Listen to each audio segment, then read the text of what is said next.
रामचरितमानस जलाए जाने के पीछे अखिलेश यादव का पूरा समर्थन। ऋचा सिंह। संगम नगरी के इलाहाबाद विश्वविद्यालय की पहली छात्र संघ महिला अध्यक्ष बनी ऋचा सिंह अब साइकिल से उतरकर कमल पकड़ लिया है।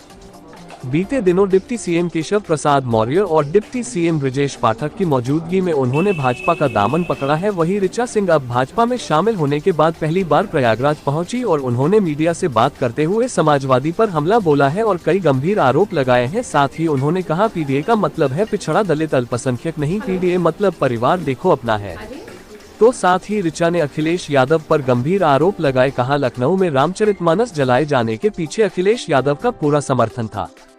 बता दें, वर्ष 2015 में समाजवादी पार्टी सपा के समर्थन से विश्वविद्यालय छात्र संघ चुनाव में अध्यक्ष पद पर चुनी गई थी। वर्ष 2016 में औपचारिक रूप से सपा में शामिल हुई थी। पार्टी ने उत्तर प्रदेश विधानसभा चुनाव 2017 और 2022 में उन्हें अपना उम्मीदवार बनाया था, लेकिन उन्हें सफलता नहीं मिल सकी थी। उत्तर प्रदेश के पूर्व कैबिनेट मंत्री स्वामी प्रसाद मौर्य के 2023 में रामचरितमानस की चौपाई पर विवादित टिप्पणी करने के विरोध में ऋचा सिंह ने अपनी आवाज बुलंद किया था, जिसके परिणामस्वरूप उन्हें पार्टी से बाहर कर दिया गया था। खबर जगत के लिए एल.एन. सिंह की रिपोर्ट। ये सवाल नाराजगी का नहीं है। मैंने प्रयागराज में जन्म लिया, मैंने प्रयागराज में अपनी पढ़ाई की और इसी प्रयागराज में इलाहाबाद विश्वविद्यालय से मुझे पहली महिला छात्र संघ अध्यक्ष निर्वाचित होने का मौका भी मिला और इसी प्रयागराज की सड़कों पर मैं जन मुद्दों को लेकर लगातार आंदोलनरत रही हूँ।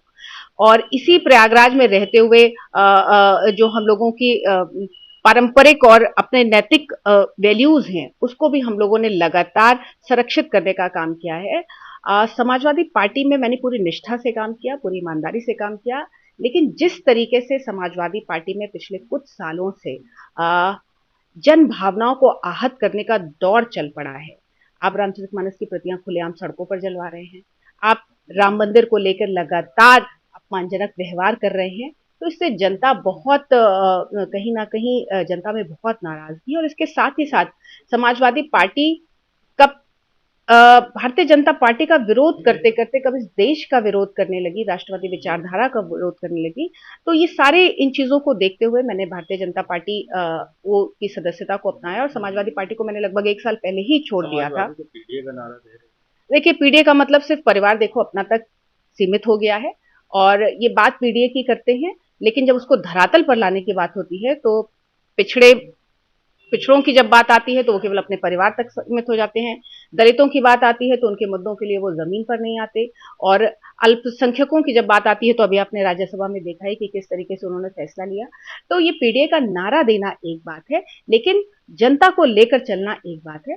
समाजवादी पार्टी लोहिया जी की बात करती थी, लेकिन अगर आज लोहिया जी होते तो वो समाजवादी पार्टी के कार्यालय पे उसी दिन ताला लगवा देते जिस दिन रामचरितमानस की प्रतियां खुलेआम सड़कों पर लखनऊ में जलाई गई थी, क्योंकि लोहिया जी जो कि समाजवाद की पुरोधा थे, उन्होंने रामायण मेले की बात की, उन्होंने रामकृष्ण शिव में इस देश की आत्मा को देखा, लेकिन उसी रामकृष्ण शिव की जब बात आती है तो समाजवादी पार्टी अपना स्टैंड नहीं क्लियर कर पाती।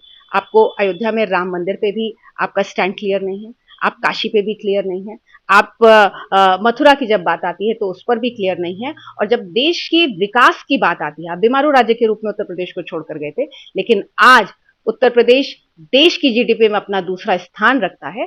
तो इन चीजों को देखते हुए माननीय आदरणीय प्रधानमंत्री मोदी जी, माननीय मुख्यमंत्री योगी जी की नीतियों से और विकास और विरासत के सामंजस्य को लेकर चलने की भावना से और परिवार को अपना ना मानकर देश को अपना परिवार मानने वाली पार्टी के साथ मैंने जुड़ने का काम किया और उसके साथ